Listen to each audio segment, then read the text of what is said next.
हाँ तो बच्चों, पिछली क्लास में हम लोग कोलिजन के बारे में पढ़ रहे थे और हमने collision of a ball with a ball पढ़ा था, जिसमें वर्टिकल कोलिजन हमने कंसिडर किया था। तो आज हम collision of a ball with a ball ही करेंगे, बट उसमें हम लेंगे इंक्लाइंड कोलिजन। ठीक है, तो देखिए पहले हम collision of a ball with a ball ही करते हैं।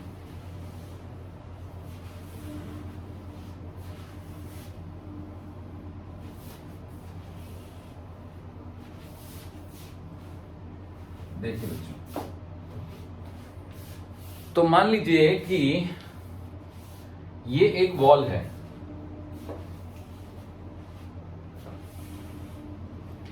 ठीक है, this is a wall. Floor नहीं है, ये वॉल है, तो हम टॉप व्यू से देख रहे हैं। ठीक है, तो यहां से एक बॉल आती है और ऐसे टकराती है और टकरा के फिर वो ऐसे जाती है। तो ये उसकी वेलोसिटी है u। तो वैसे तो मैंने u बहुत दूर दिखाया है, बट एक्चुअल में u जो है इसकी velocity just before the collision है। ठीक है, और ये वेलोसिटी है v, और v जो वेलोसिटी है वो जस्ट आफ्टर द कोलिजन है। u is velocity of the ball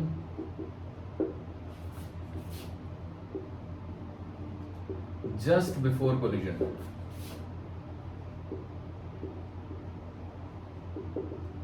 collision से जस्ट पहले उसकी वेलोसिटी v है, u है, और v क्या है? v है velocity of the ball just after the collision. अब ये एंगल है अल्फा और ये एंगल है बीटा, और मान लीजिए कि ये फ्रिक्शनलेस है।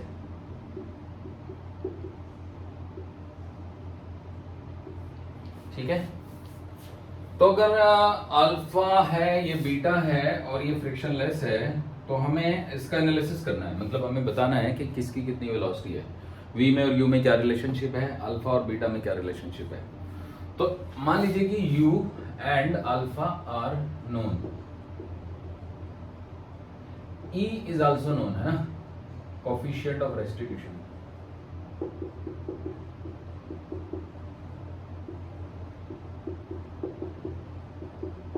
ये सब नोन चीजें हैं। ठीक है, तो अब ध्यान से देखिए, अगर मैं u के कंपोनेंट करूं तो u का एक कंपोनेंट आएगा, अगर मैं यहां पे एंगल बनाऊं तो ये अल्फा ही बनेगा। तो u का एक कंपोनेंट आएगा इस दिशा में, जिसका नाम होगा u साइन अल्फा, और एक आएगा इस तरफ जो कि होगा u cos alpha, u cos alpha. ऐसे ही v के भी आप कंपोनेंट कर सकते हैं। तो v का एक कंपोनेंट आएगा इस तरफ और एक आएगा इस तरफ। तो ये एंगल बीटा है, तो ये कंपोनेंट का नाम है v साइन बीटा, और ये v cos बीटा। अब फ्रिक्शन का क्या मतलब होता है? तो फ्रिक्शन का मतलब होता है the component of reaction force which is parallel to surface. Frictionless का मतलब होता है कि there will be no component of reaction force parallel to the surface. Reaction force का कोई कंपोनेंट है ही नहीं पैरेलल टू द सरफेस। तो अगर है ही नहीं तो पैरेलल टू द सरफेस में वेलोसिटी में कोई चेंज नहीं आना चाहिए। As there is no friction, so there will be no change in velocity parallel to the surface।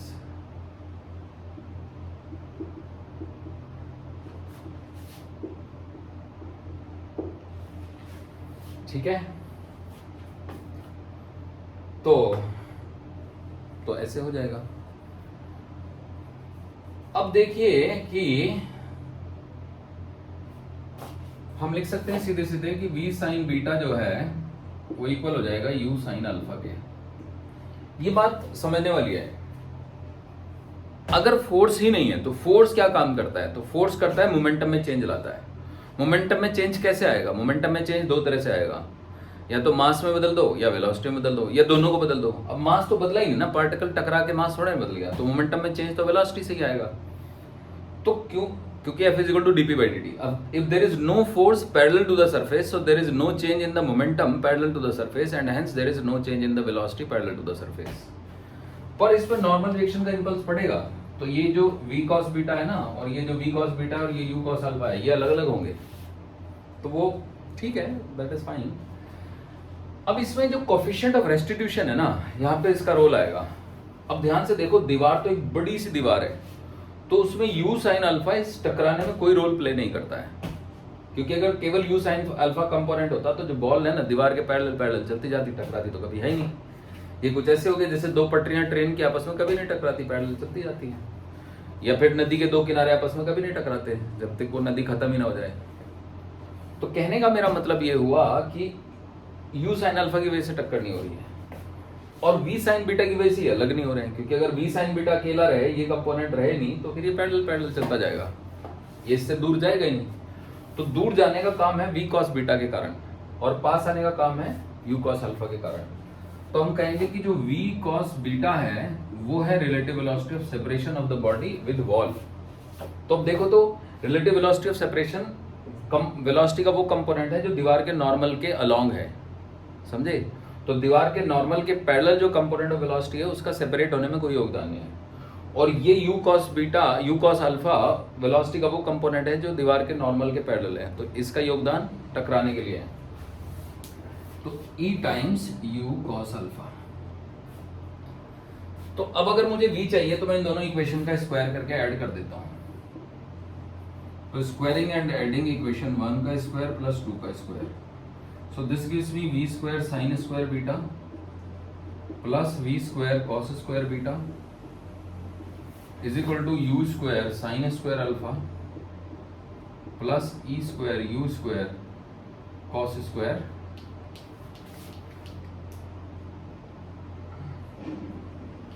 u square cos square alpha। यहां से अगर मैं v square कॉमन ले लूं तो ये हो गया sin square beta plus cos square beta, जो कि एक्चुअली 1 हो जाएगा। और यहाँ से अगर मैं यू स्क्वायर कॉमन ले लूँ तो ये हो गया sign square alpha plus e square cos square alpha. अब देखो ये तो 1 हो गया, तो अंडर रूट लेते हैं। तो अंडर रूट लेंगे तो v का फॉर्मूला आ जाएगा u under root sine square alpha plus e square cos square alpha. ठीक है, तो ये हो गया जी फॉर्मूला। आई होप आप समझे।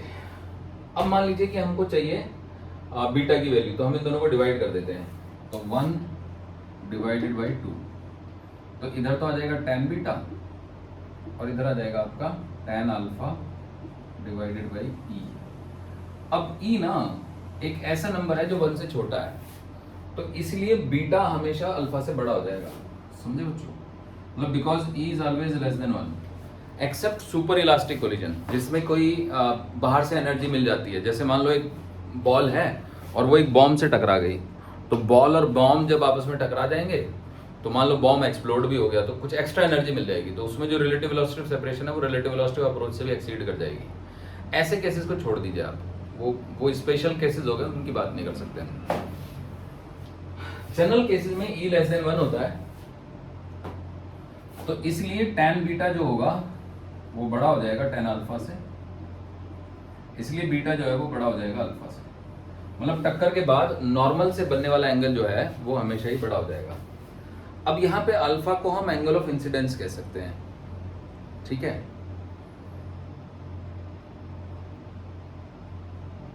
समझे बच्चों?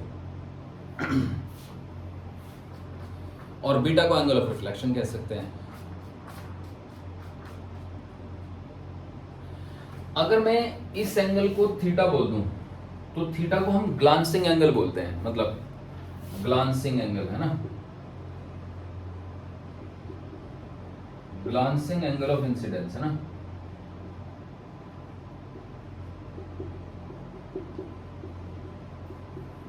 और इसको मैं बोल दूं थीटा अल्फा बीटा गामा है ना, तो gamma is glancing angle of reflection है ना।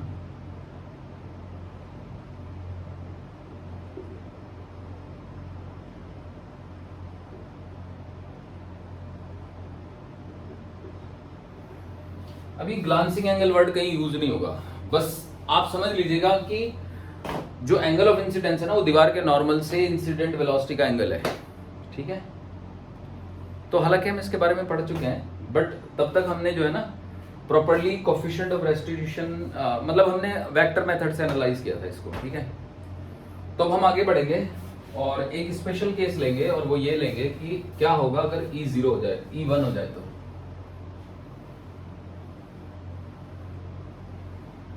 चलो पहले E 0 का ही केस लेते हैं। If E is equal to 0, तो E इज इक्वल टू 0 होने का मतलब है कि there will be a component of velocity v sin beta जो कि u sin अल्फा के बराबर होगा। तो v sin beta is equal to u sin alpha, और जैसे ही आप E को 0 डाल देंगे तो tan beta will be infinity, so it means beta is equal to 90 degree. तो इसका मतलब v is equal to u sin alpha. तो जो वेलोसिटी है वो sin अल्फा हो जाएगी और बीटा 90 डिग्री हो जाएगा, मतलब दीवार के parallel u sin alpha velocity से बॉडी चलती रहेगी, रुकेगी नहीं।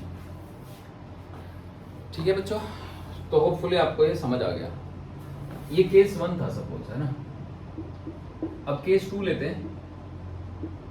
मान लो E 1 हो जाए, तो अगर E 1 हो गया तो आप यहाँ पे देख सकते हो तो बीटा तो अल्फा के इक्वल हो जाएगा, और आप यहाँ पे देख सकते हो जैसे E को 1 डालेंगे तो sign square alpha plus cos square alpha 1 हो जाएगा और v u के इक्वल हो जाएगा। एंड लिखेंगे हम, है ना, applies that v is equal to u, मतलब सेम स्पीड से चली जाएगी बॉडी और सेम एंगल पे चली जाएगी। तो जैसे ऑप्टिक्स में होता है ना, angle of incidence angle of reflection के इक्वल हो गया और बस अपना बॉडी आगे भागती रहेगी।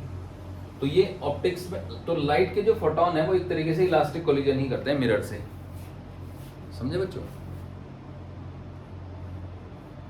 तो लाइट के फोटोन एक तरीके से इलास्टिक कोलिजन ही करते हैं मिरर से, ठीक है, क्लियर। चलिए आगे बढ़ते हैं।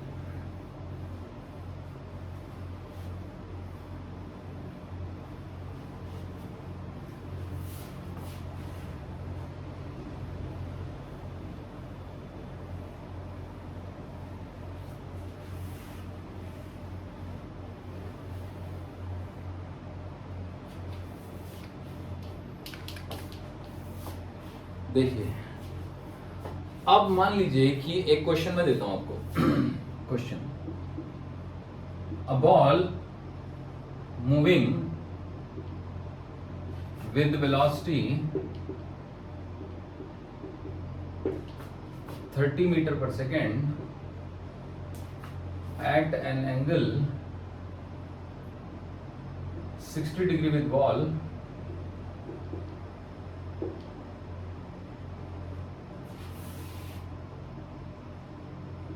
makes an inelastic collision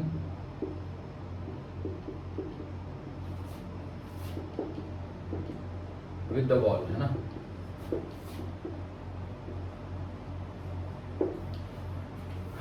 if coefficient of restitution COR, full form नहीं लिख रहा हूं, बस अंडरस्टूड है। if coefficient of restitution is 1 upon root 3, then find velocity of the ball after the collision.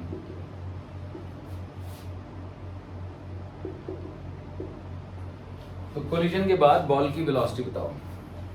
ठीक है बच्चों, तो देखो तो हमें क्या दिया, एंगल ऑफ इंसिडेंस दिया है, ये 60 डिग्री या ग्लांसिंग एंगल ऑफ इंसिडेंस दिया है।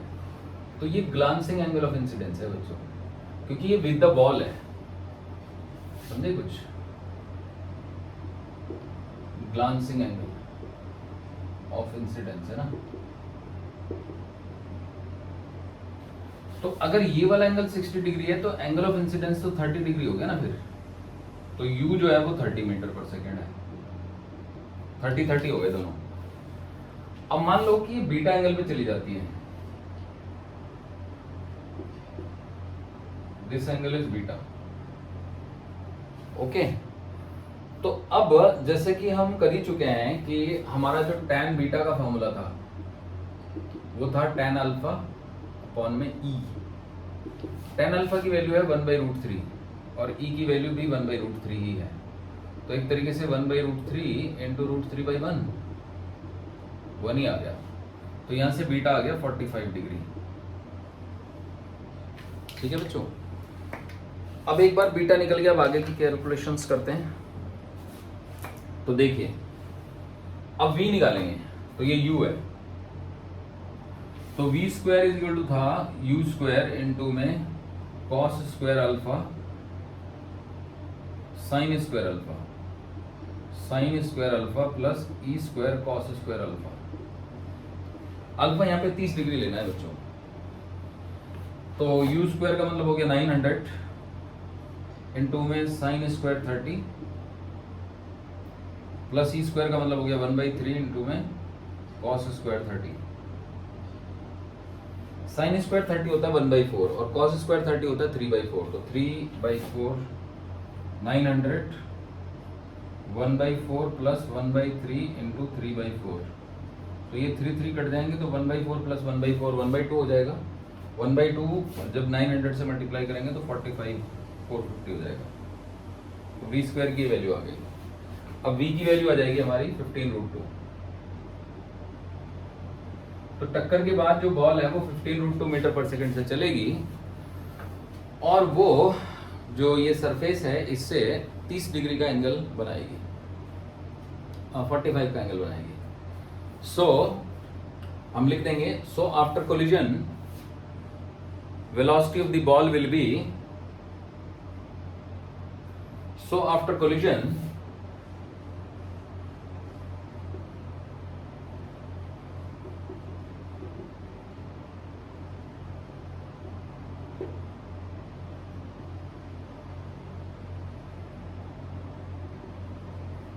will be 15√2 meter per second at an angle 45 degree with the ball, है ना।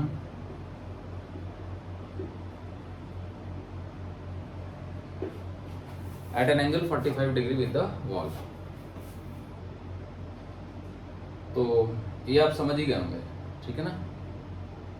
चलिए अब आगे बढ़ते हैं, एक क्वेश्चन मैं देता हूं आपको, ठीक है। देखो, अ बॉल मूविंग विद वेलोसिटी, मान लीजिए 30 मीटर पर सेकेंड, है ना।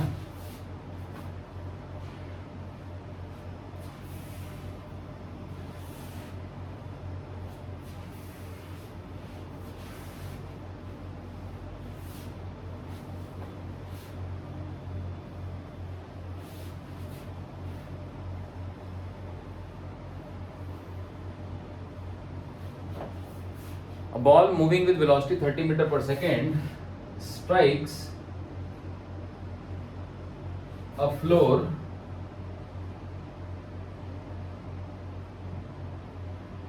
at an angle of incidence at an angle of incidence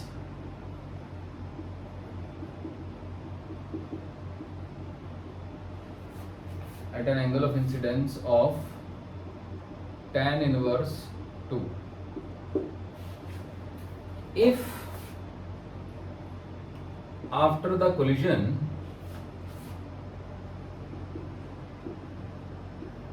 the ball rebounds in vertically upward direction,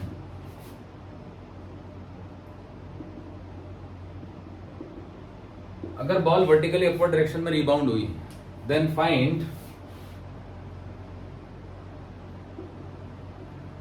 the value of coefficient of friction between the ball and the floor.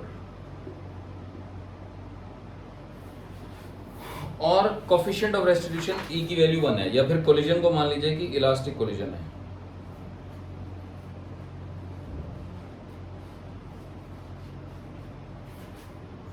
Take, या फिर कहीं पे भी लिख देते हैं, स्ट्राइक्स या collides elastically.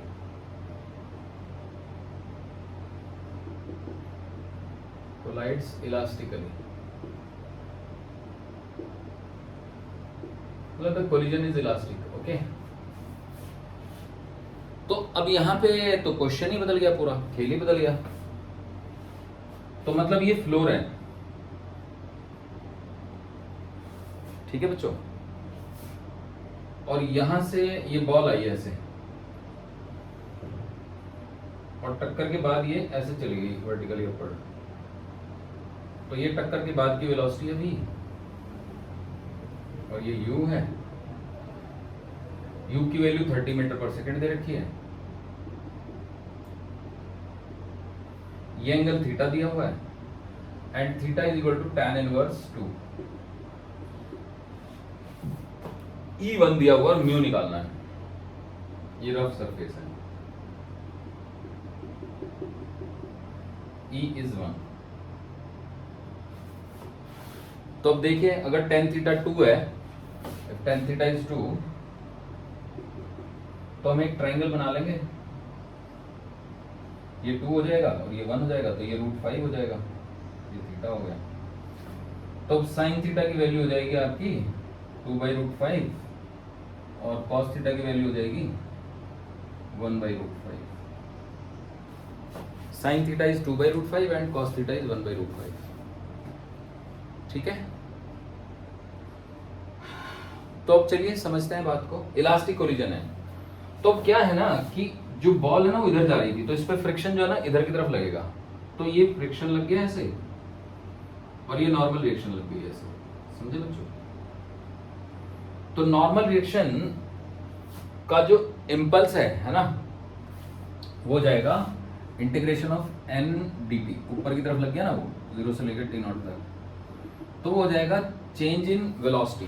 तो change in velocity vertical direction में इनिशियल वेलोसिटी थी 30 इंटू में cos थीटा, ये 30 है ना, सो इट वाज 30 इंटू में cos थीटा, और cos थीटा है 1/√5, सो इट वाज 30/√5, और टक्कर के बाद v हो गई।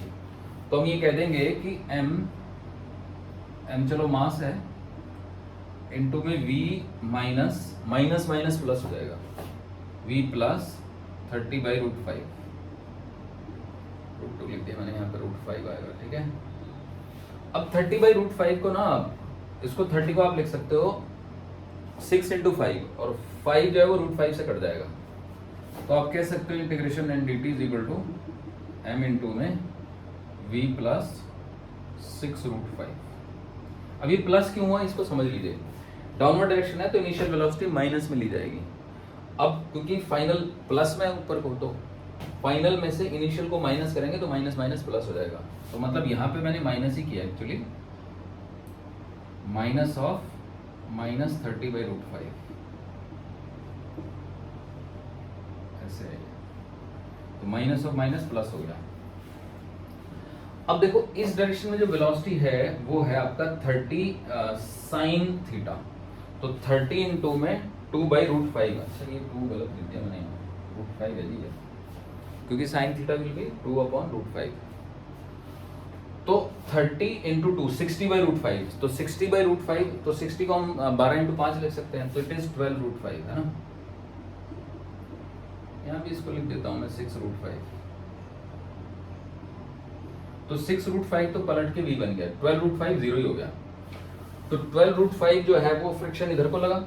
अब मैं मान लेता हूँ वो वाली डायरेक्शन पॉजिटिव है, ठीक है, तो माइनस का mu into N into D T, ये फ्रिक्शन का इंपल्स हो गया, is equal to m into में फाइनल वेलोसिटी 0, इनिशियल वेलोसिटी 12√5। अब देखो माइनस से माइनस काट सकते हैं,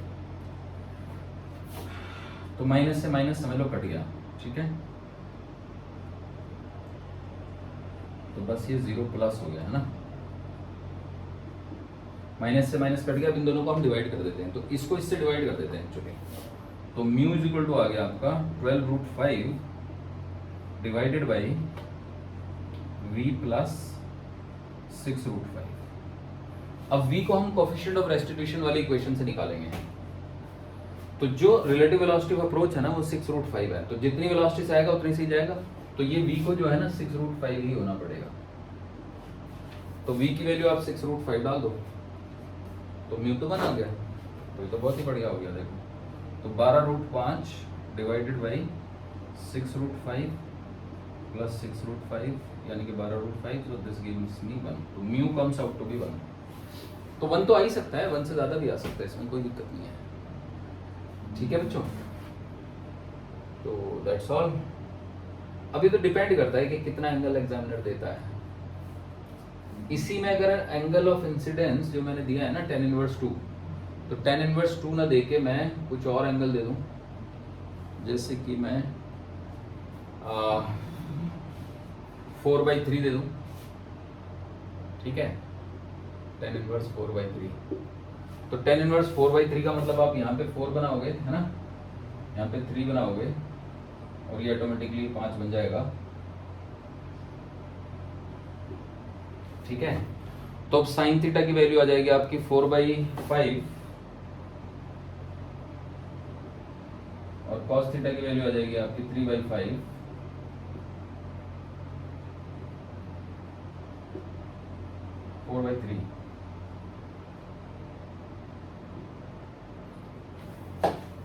तो अब वैल्यूज यहीं पे रखी जाएंगी है ना। तो जब मैं 30 को मल्टीप्लाई करूंगा 4/5 से, तो 30 इंटू 4/5 आई थिंक ये 24 हो जाएगा, और ये हो जाएगा आपका 30 इंटू 3/5 कॉस होगा ना, तो 30 इंटू 3/5 हो जाएगा 30 इंटू 3/5 18। तो अब ध्यान से देखिएगा, m इंटू में v माइनस, यहाँ पे 18 लेंगे, माइनस का 18 है ना, तो ये प्लस का 18 हो जाएगा।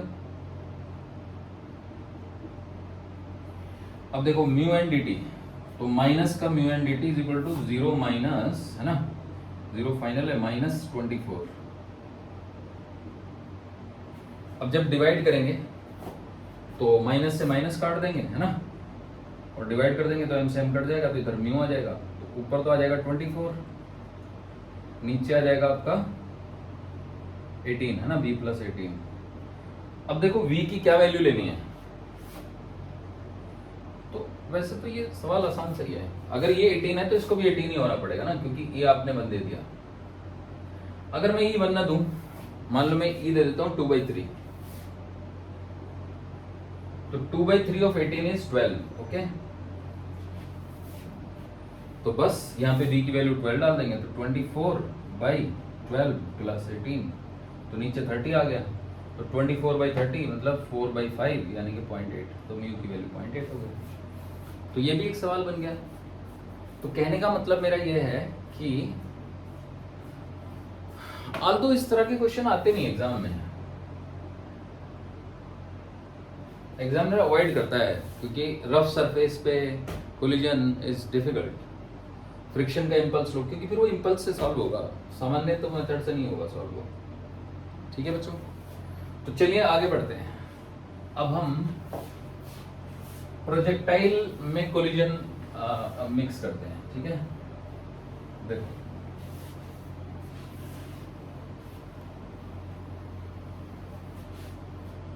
मान लीजिए कि हमने यहां से एक प्रोजेक्टाइल फेंका u वेलोसिटी से थीटा एंगल पे, तो वो यहां पे गिर जाएगा। अब गिरने के बाद वो उछलेगा ना बच्चों, कोलिजन होगा, तो ये तो फ्लोर है ना, तो फ्लोर से जब कोलिजन होगा तो कुछ वेलोसिटी होगी, तो फिर उछलेगा, तो फिर गिरेगा, फिर उछलेगा तो फिर गिरेगा, फिर उछलेगा तो फिर गिरेगा, फिर गिरेगा, फिर गिरेगा, फिर गिरेगा, फिर गिरेगा, तो ये ऐसे चलता ही जाएगा। तो ये छोटा छोटा छोटा होता जाएगा। तो मान लो हमें मतलब 4 कोलिजन के बाद रेंज निकालनी है, ये निकालना है।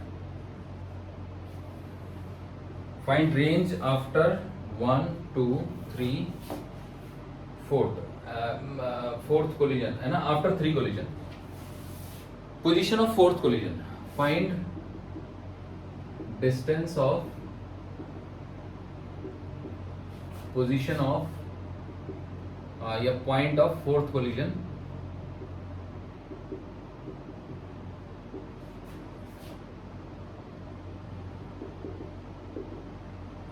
From point of projection.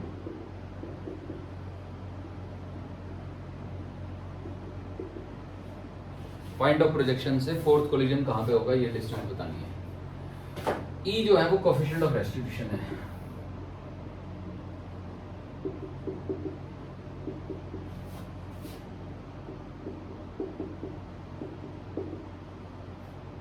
अब देखिए, हम इस वेलोसिटी के ना दो कंपोनेंट करेंगे। एक कंपोनेंट को हम बोलेंगे ux और एक को हम बोलेंगे uy। अब जब बॉडी यहां पे टकराएगी तो टकराने से पहले उसकी वेलोसिटी का ये कंपोनेंट ux रहेगा और ये कंपोनेंट uy रहेगा, समझे ना बच्चों। अब टक्कर के बाद ठीक है, टक्कर के बाद इधर वाला जो कंपोनेंट है ऊपर वाला वो तो हो जाएगा e टाइम्स uy, है ना, और ये वाला कंपोनेंट जो है वो ux ही रहेगा, ux dash is equal to ux, ये मानते हुए कि फ्रिक्शनलेस सरफेस है ना।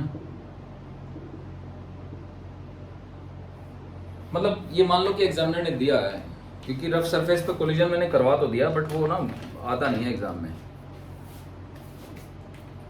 तो देखो ये वाली रेंज को मैं r1 लिख देता हूं, तो r1 की क्या वैल्यू हो जाएगी, r1 की वैल्यू हो जाएगी 2ux इंटू uy अपॉन में g। तो ये तो हम पढ़ चुके हैं ना प्रोजेक्टाइल मोशन में, r1 is equal to 2ux into uy upon में g।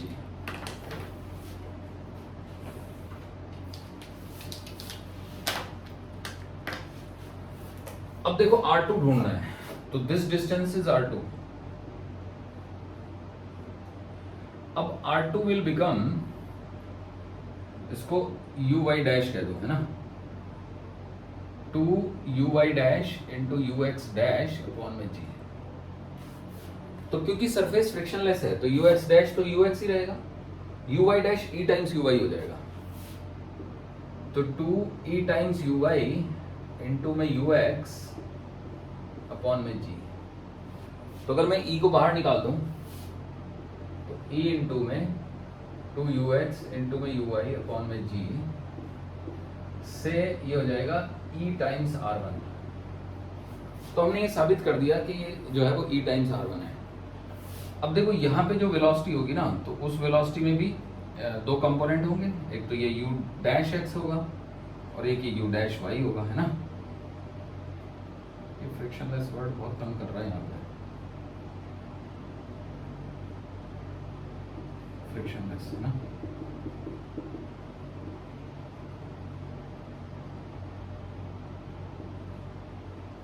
तो देखो बच्चों, ये हुआ u डैश y।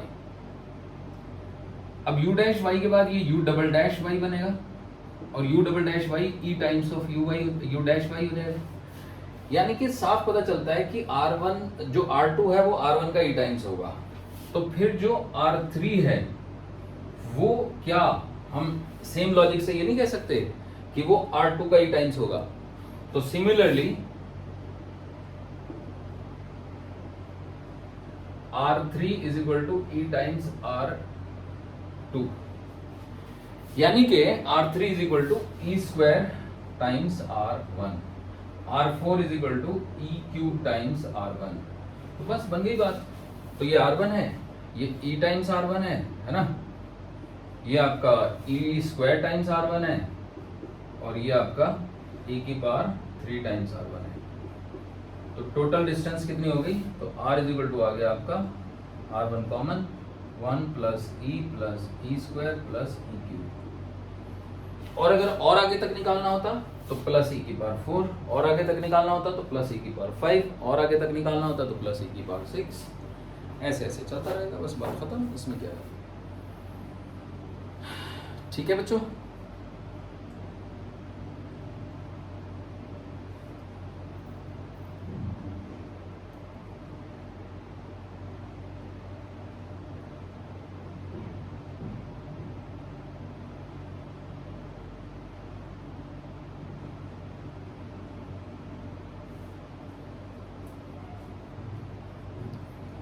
तो चलिए, मुझे लगता है ये क्वेश्चन आपको क्लियर हो गया होगा।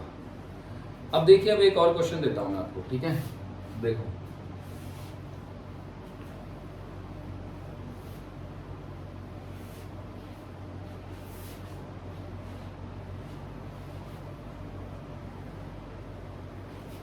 फाइनल आंसर लिख देता हूं। So R is equal to 2u cos theta into u sine theta divided by g into 1 plus e square plus e cube, है ना। या फिर ऐसे लिख लो, आर जो कि टोटल रेंज थी, तो 1 plus e square plus e cube into में यू स्क्वायर इंटू में साइन 2 थीटा बाई जी। यही तो है फॉर्मूला, बस और क्या। So this is the final answer. ये आर जो है वो डिस्टेंस ऑफ द पॉइंट है where the fourth collision takes place from the point of projection. Okay,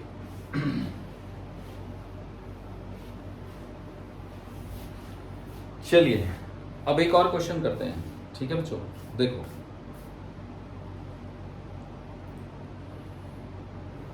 एक और क्वेश्चन ये है,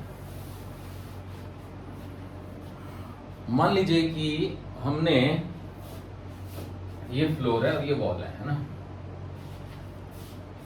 तो देखो, a ball is projected from point P towards a vertical wall as shown. If it hits the wall when the velocity is horizontal,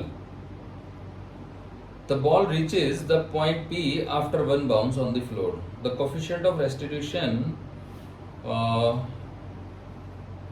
assuming it to be same for the two collision, find the value of E. तो देखो, हमने P point से एक ball को फेंका ऐसे, और जिस समय ये टकराई तो ये वाला एंगल 90 डिग्री था, है ना। ये बॉल है, थोड़ा वर्टिकल सा नहीं लग रही है।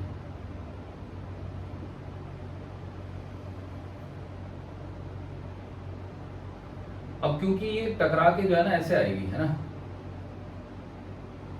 स्पीड कम हो जाएगी तो ये यहां गिरेगी। अब यहां गिरने के बाद ये फिर से उछलेगी और ये वहीं पॉइंट पी पे पहुंच गई। तो पी से फेंकी थी, फिर पी से क्यू पे टकराई, क्यू से फिर एस पे टकराई और ये वापस यहीं पहुंच गई। तो टक्कर से पहले इसकी वेलोसिटी जो थी मतलब वो थी हॉरिजॉन्टल, 90 डिग्री का एंगल दिया हुआ है। तो क्वेश्चन पूरा क्या लिखूं आप समझ ही गए होंगे। A ball is projected from P, collide a wall, और कोलाइड जब करती है तो वो उस हॉरिजॉन्टली होती है। Velocity of the ball is horizontal, मतलब एट हाईएस्ट पॉइंट, है ना।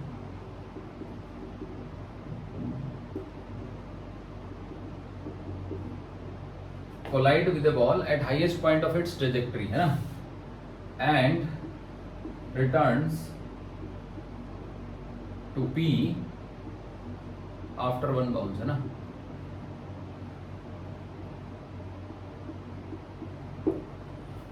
तो अगर एक बाउंस के बाद वापस आ गई तो आपको बताना है कि E की वैल्यू कितनी है। What is the value of E? E मतलब कोएफिशिएंट ऑफ रेस्टिट्यूशन। तो ध्यान से देखो बच्चों, हम थोड़ा स्मार्टली खेल लेते हैं, ठीक है। तो ये जो रेंज हो गई ना, ये रेंज हो गई आपकी R हो गई। अब अगर ये R हो गई, है ना, तो मतलब देखा जाए तो ये R/2 है ना। दिस इज R/2, R/2 ही ले लो इसको, है ना। तो ये E टाइम्स R/2 हो जाएगी। अभी सिखाया ना मैंने आपको कि जो यहाँ पे वेलोसिटी पलट के आएगा ना कंपोनेंट, वो E टाइम्स रह जाएगा, जबकि है ना वर्टिकल डिस्टेंस तो बराबर ही चलनी है। वर्टिकल वेलोसिटी तो है ही 0, तो टाइम तो उतना ही लगेगा, पर क्योंकि horizontal component of velocity E times हो गई तो ये डिस्टेंस E टाइम्स रह जाएगी। अब यहाँ पे ये जो रेंज है ना, ये टोटल मिला के ER का E टाइम्स होगा, क्योंकि तो आधी रेंज है ना बच्चों, अगर देखा जाए तो ये वहां से आ रही थी। तो this is E square times R। ये बात समझ में आई? मतलब देखा जाए तो ऐसा लगेगा ना जैसे यहां से आ रही है, तो ये तो ई आर हुआ ना, तो ई आर का ई टाइम्स, तो ये ई स्क्वायर टाइम्स आर हो जाएगा। तो अब देखो हम लिख सकते हैं कि R by two is equal to e square R plus e into R by two. R cut गया, 2 से मल्टीप्लाई कर दो, तो 1 is equal to 2 e square plus e. तो 2 e square plus e minus 1 is equal to 0। तो 2 के ऐसे factor करो जिनका डिफरेंस 1 हो, तो 2 और 1 हो गए, तो 2 e square plus 2 e minus e minus 1 is equal to 0। तो 2 ई कॉमन, तो this comes out to be e plus 1 and then minus 1 common, then it comes out to be e plus 1 is equal to 0. तो e plus 1 2e minus 1 is equal to 0। इससे हमको क्या मिला? तो इससे हमको मिला या तो e की वैल्यू -1 जो कि असंभव है, या फिर e की वैल्यू 1/2 जो कि संभव है, और जो आंसर है। समझ गए ना बच्चों? अब आप सोच रहे होंगे कि सर ने ये कैसे लिख दिया, तो चलो मैं बता देता हूँ आपको। देखो दूसरा मेथड बताता हूँ मैं आपको, है ना।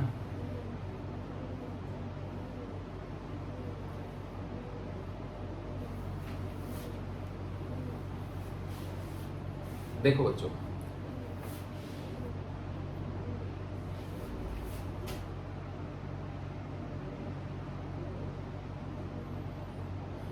रिकॉर्डिंग बंद हो गई भाई, चलो चल रही है एटलीस्ट। देखो बच्चों, ये डिस्टेंस है r बाई 2। मतलब इसको डिस्टेंस को मैं कैसे लिखूंगा? पी क्यू एस है ये, और ये टी मान लो, तो पीटी लिखना मुझे। PT, what is PT?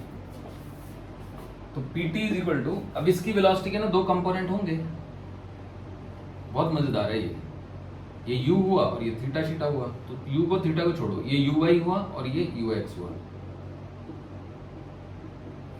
तो हम लिख सकते हैं कि PT is equal to, P से टी की डिस्टेंस इज इक्वल टू 2, वैसे तो रेंज का फॉर्मूला होता है 2ux into u y by g, तो ये हो जाएगा ux into u y upon में g. So this is ux into u y upon में जी। समझे बच्चों? अब वापसी में जैसे ही यहां पे टकराएगी तो इसकी वेलोसिटी ux रहेगी ना, ux। अब टक्कर के बाद वही वेलोसिटी e टाइम्स ux हो जाएगी, है ना। अब अगर e टाइम्स ux हो गई तो इसका जो ये जो रेंज है st कितना हुआ, या ts बोलो, तो ts एक तरीके से हॉरिजॉन्टल रेंज का फॉर्मूला नहीं हो गया, हॉरिजॉन्टल रेंज। अब हॉरिजॉन्टल रेंज में हम क्या करते हैं ना, horizontal velocity into time of descent डालते हैं। तो horizontal velocity is e times ux and time of descent will be एक तरीके से जितना टाइम ऑफ एसेंट था उतना ही टाइम ऑफ डिसेंट होगा। तो टाइम ऑफ एसेंट था uy बाई जी। तो आप समझ गए? तो ये वाली डिस्टेंस हो गई e times of ux into uy by g. अब ध्यान से देखो, ये जो वेलोसिटी यहाँ पे है, इसमें एक कंपोनेंट तो इस तरफ है जिसका नाम है e टाइम्स ऑफ ux, और एक कंपोनेंट इस तरफ है जिसका नाम है uy। पर टक्कर के बाद ये हो जाएगा e टाइम्स ऑफ uy। समझ गए? तो इधर की जब रेंज में निकालूंगा ये वाली डिस्टेंस, मतलब s से लेके t तक की डिस्टेंस, समझ रहे हो बच्चों? तो s से लेके t तक की डिस्टेंस हो जाएगी, उसमें e भी आएगा, ये e भी आएगा और 2 भी आएगा। तो s से p तक की डिस्टेंस हो गई 2 इंटू में e times of ux into में e times of uy divide by g। अब करूंगा क्या मैं, इस डिस्टेंस और इस डिस्टेंस का सम, ये डिस्टेंस लिखूंगा ना, ts plus sp is equal to pt हो जाएगा ना। तो देखो e times ux uy by g plus 2e square times ux into uy by g, है ना, is equal to ux into uy by g। तो आप देखो g काट दिया, ux uy भी काट दिया, तो क्या बचा हमारे पास e plus 2e square is equal to 1, यानी कि 2e square plus e minus 1 is equal to 0, which gives me e is equal to 1/2। समझ आया बच्चों? तो ऐसे करके हमारा ये आंसर निकल जाता है। तो चलिए अब एक और सवाल करते हैं, ठीक है? देखिए,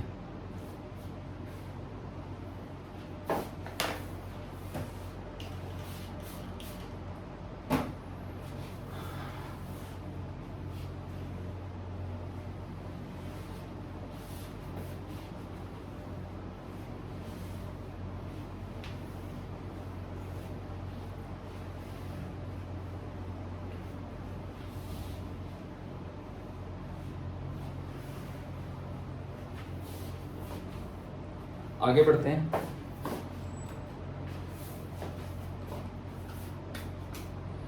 now let us do one more question. अब मान लीजिए कि एक टावर है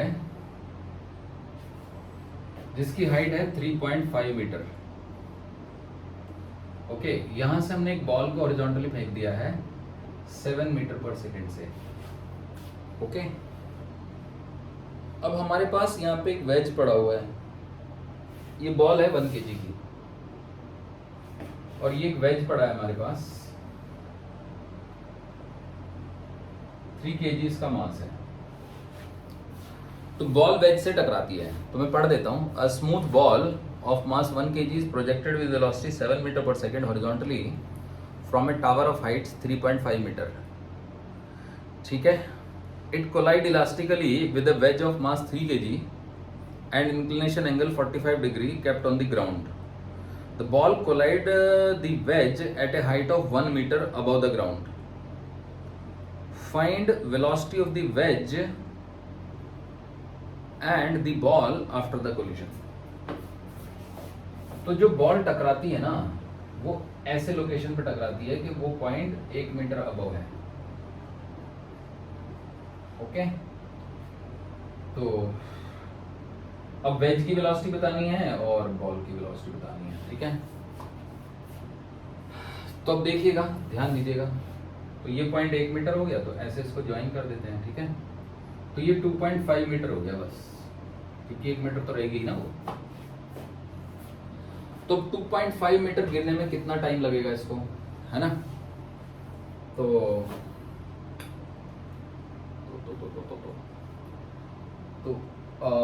माइनस का 2.5 is equal to 0 plus 1/2 into में माइनस का 10 इंटू में टी का स्क्वायर, है ना?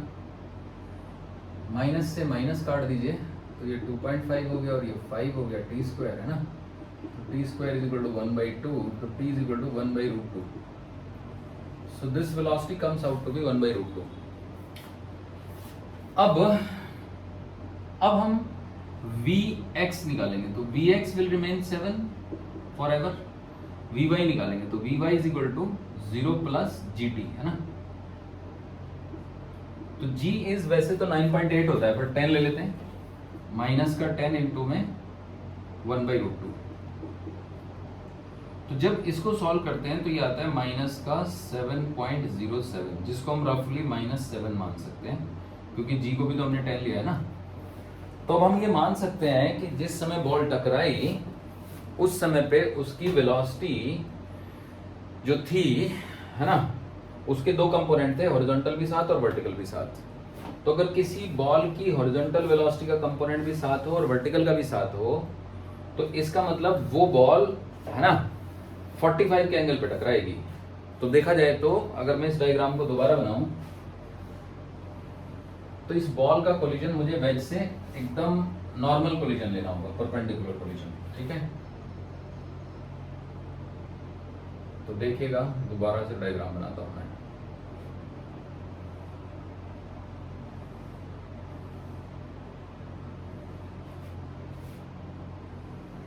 It should be like this. अब जो हुआ सो हुआ, है ना? ये 1 मीटर है, ये 2.5 मीटर है, but the collision is like this, है ना? क्योंकि भैया ये एंगल 90 बताना बहुत जरूरी है। सो दिस इज 1 मीटर, ये 2.5 मीटर है। आप कहोगे सर ये 2.5 वाला है वो 1 लग रहा है और जो 1 वाला है वो 2.5 लग रहा है, तो कोई बात नहीं, डायग्राम में फ्लॉ है, बट फॉरगेट इट। ये 3 kg है।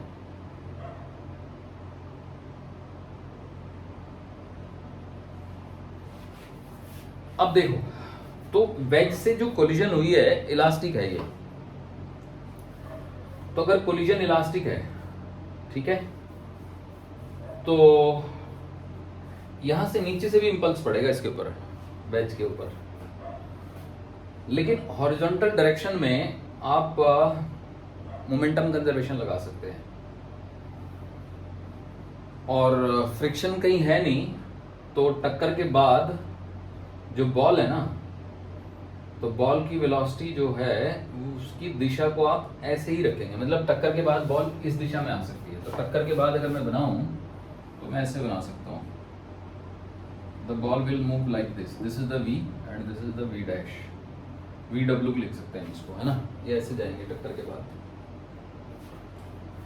और जैसे कि आपको पता ही है कि ये एंगल 45 है ना, तो ये एंगल भी 45 लेना है आपको, 45 और ये भी 45, ठीक है, ऐसे होगा। अब हॉरिजॉन्टल डायरेक्शन में मोमेंटम कंजर्वेशन लगाते हैं, तो टक्कर से पहले तो ये कंपोनेंट 7 है, ये भी 7 है, समझ रहे हैं बच्चों। तो टक्कर से पहले जो टोटल मोमेंटम है वो है 7 × 1, और टक्कर के बाद तो 1 × माइनस का v और प्लस 3 × में vw, 3vw। ये हॉरिजॉन्टल डायरेक्शन में हमने मोमेंटम कंजर्वेशन लगा दी। और उसकी वजह यह है कि नीचे से जो भी रिएक्शन फोर्स लगेगा वो ऊपर को लगेगा, तो अगर दोनों आपस में टकराए, फोर्स ऊपर को लगा, तो ऊपर की डायरेक्शन में कुछ भी होता रहो पर हॉरिजॉन्टल डायरेक्शन का मोमेंटम कंजर्व रहना चाहिए। तो वी गॉट वन रिलेशन, ठीक है। आप ऐसे कह सकते हो कि 3vw = 7 + v, this is my equation number 1। अब ध्यान से देखो, ये vw है, तो vw का एक कंपोनेंट अगर मैं करूं इस तरफ, है ना, इस तरफ, तो ये वाला कंपोनेंट हो जाएगा vw/√2, ओके। तो vw/√2 और v को ऐड करूंगा तो रिलेटिव वेलोसिटी ऑफ सेपरेशन आएगी, क्योंकि रिलेटिव वेलोसिटी ऑफ सेपरेशन इस नॉर्मल के अलोंग लेना होता है, वॉल के नॉर्मल के अलोंग।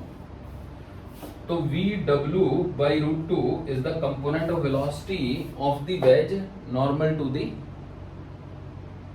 the wedge, और v is also normal to the wedge, क्योंकि फ्रिक्शन तो है ही नहीं। तो प्लस v दोनों को ऐड करेंगे, क्योंकि मैंने इनको विपरीत दिशाओं में जाते हुए लिया ना, तो रिलेटिव वेलोसिटी ऑफ सेपरेशन जो है वो दोनों को ऐड करके निकलेगा। अब रिलेटिव वेलोसिटी ऑफ अप्रोच, क्योंकि इसकी टक्कर का जो भी वेलोसिटी ऑफ मतलब थी वो 7√2 थी, और वो 7√2 पूरी की पूरी जो है वो नॉर्मल के अलोंग थी। मतलब कोफिशिएंट ऑफ रेस्टिट्यूशन में तो वेलोसिटी के वो कंपोनेंट लेने होते हैं ना हमें जो नॉर्मल के अलोंग हो, तो that is completely 7√2 times, actually e times of 7√2। अब क्वेश्चन में मैंने पहले ही बोल दिया ना कि कोलिजन इज इलास्टिक, तो e को हम 1 ले लेंगे। अब अगर मैंने e को 1 ले लिया तो ध्यान से देखो, इस पूरी इक्वेशन को √2 से मल्टीप्लाई कर देता हूं, तो vw + √2v, है ना। ये तो नहीं भी कर सकते मल्टीप्लाई, नहीं करें तो अच्छा है ना। यहां से v की वैल्यू आ जाएगी 3vw - 7, वो डाल देते हैं। तो vw/√2 + 3vw - 7 = 7√2, 7 उधर चला जाएगा। अब मैं इसको ऊपर सॉल्व कर लेता हूं, तो vw × 1 + 3 + 1/√2, है ना, = देखो vw कॉमन, तो 1/√2 + 3 और = 7 + 7√2, तो ये हो जाएगा vw = 3√2 + 1/√2 = 7 कॉमन 1 + √2। अब ये अंदर मल्टीप्लाई में जाएगा, ठीक है बच्चों। तो यहाँ से vw की वैल्यू आएगी 7 × में √2 + 2 / 3√2 + 1। सो this is a little bit complicated. अब जो है सो है, ठीक है बच्चों। Find the velocity of ways and the ball after the collision. अब बॉल की वेलोसिटी निकालनी है, तो बॉल की वेलोसिटी निकालने के लिए यहाँ पे डाल देंगे, और क्या है,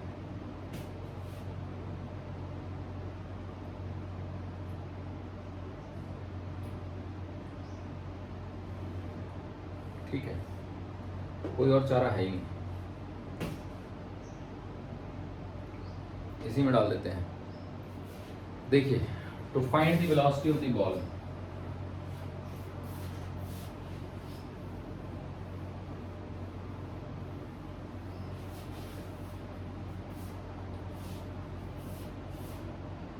so this gives me 3 × में 7 + 3 × में 7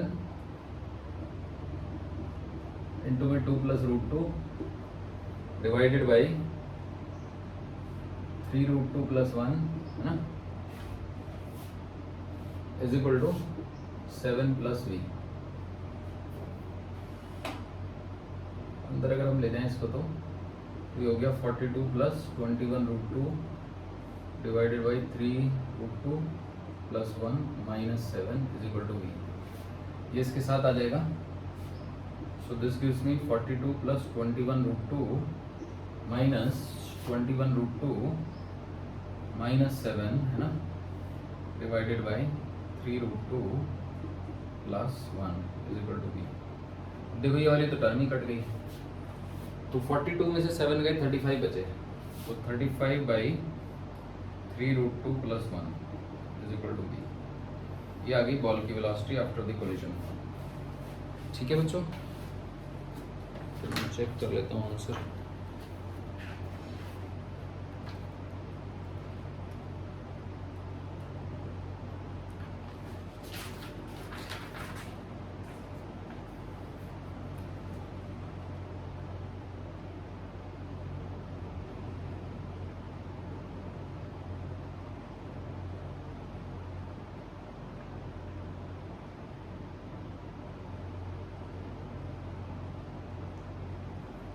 कुछ मिस्टेक हुई है।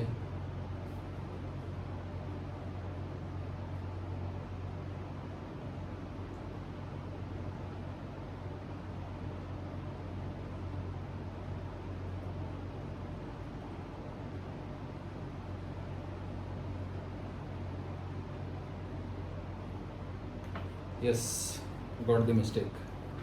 देखो बच्चों, ये जो हॉरिजॉन्टल डायरेक्शन में मैंने मोमेंटम का डायरेक्शन लगाया था ना, तो इसमें मैंने यहाँ पे v लिख लिया, तो v एक्चुअली यहाँ पे मुझे v रूट 2 लिखना चाहिए एक्चुअली।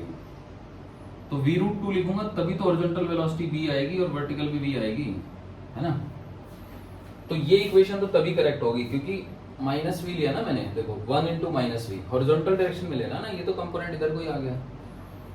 और जब मैं रिलेटिव वेलोसिटी ऑफ अप्रोच लगाऊंगा, है ना, तो ये जो रिलेटिव वेलोसिटी ऑफ सेपरेशन है ना, इसमें ये कंपोनेंट तो v बाई रूट 2 आएगा, पर ये वाला कंपोनेंट v रूट 2 आएगा, तो यहाँ पे v रूट 2 डालना होगा। तो मैं रिलेटिव वेलोसिटी ऑफ सेपरेशन को v रूट 2 लिख लेता हूँ ताकि हॉरिजॉन्टल कंपोनेंट भी v बन जाए और वर्टिकल भी v बन जाए, ताकि ये मेरी इक्वेशन हॉरिजॉन्टल डायरेक्शन वाली ठीक रहे। बट जब मैंने इसको v रूट 2 लिया तो रिलेटिव वेलोसिटी ऑफ सेपरेशन हो गया v by root 2 plus v root 2। ठीक है, तो अब ये वाली जब इक्वेशन में लिख रहा हूं तो इसमें मैंने क्या किया है, हाँ इसमें बस रूट 2 और लगाना है। देखो तो यहाँ पे रूट 2 और लगाना पड़ेगा, है ना। v की वैल्यू हो गई 3vw minus 7 is equal to 7 root 2। अब देखो अगर मैं पूरी इक्वेशन को रूट 2 से मल्टीप्लाई कर दूं तो ये इक्वेशन सिंपलीफाई हो जाएगी, तो जो हुई नहीं, तभी तो मैं कहूँ कि इतना गड़बड़ कैसे हो गया, बहुत कॉम्प्लिकेटेड से आंसर आ गए। So if I multiply the whole equation by root 2, so what I get? I get VW plus 3VW minus 7 into root 2. Root 2 into root 2 2 हो जाएगा, है ना, and it is equal to 14. समझे बच्चों? So this gives me VW plus 6VW minus 14 is equal to 14. So 7VW is equal to 28. So this gives me VW is equal to 4. ये आया ना, तो मजेदार सा आंसर। अब VW को 4 डालेंगे यहाँ पे, तो फिर ये आंसर भी अच्छा सही आएगा। इसमें डाल दो VW को 4। So 3 into 4 is equal to 7 plus V. So 12 is equal to 7 plus V.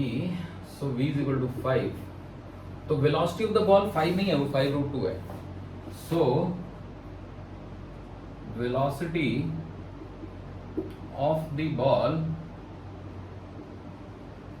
after the collision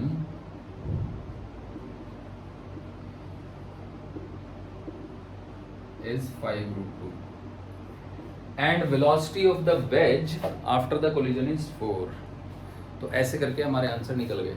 वो एक छोटी सी मिस्टेक हो गई थी, मैंने यहाँ पे हॉरिजॉन्टल, मतलब अगर मैं इसको v रूट 2 लिख लेता तो ये वाली इक्वेशन सही थी, और मैंने इसको v लिख लिया और हॉरिजॉन्टल में भी v ही ले लिया, या तो फिर मैं यहाँ पे v/√2 लेता। तो मुझे लगता है बच्चों आप समझ गए होंगे, तो आप ट्राई कीजिएगा। हालांकि ये क्वेश्चन जेई लेवल का हो गया है, तो जो बच्चे जेई की तैयारी कर रहे हैं वो इसको करेंगे, ठीक है। और चलिए नेक्स्ट क्लास में मैं ऑब्लिक कोलिजन पढ़ाऊंगा 2 बॉल का।